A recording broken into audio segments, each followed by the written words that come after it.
عربی زبان میں ظلم کی تعریف یہ ہے کہ کسی چیز کو اس کے اصل مقام سے ہٹا کر رکھا جائے۔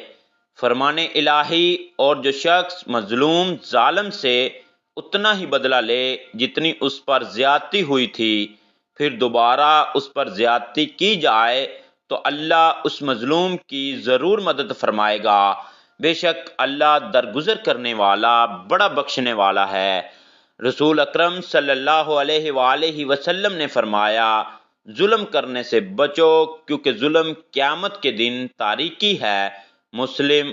رسول اکرم صلی اللہ علیہ وآلہ وسلم نے حضرت معاذ رضی اللہ تعالیٰ عنہ کو یمن بھیجتے وقت خصوصی نصیحتیں کرتے ہوئے فرمایا، مظلوم کی بد دعا سے بھی ڈرتے رہنا، کیونکہ اس کی بد دعا اور اللہ تعالیٰ کے درمیان کوئی پردہ نہیں ہے۔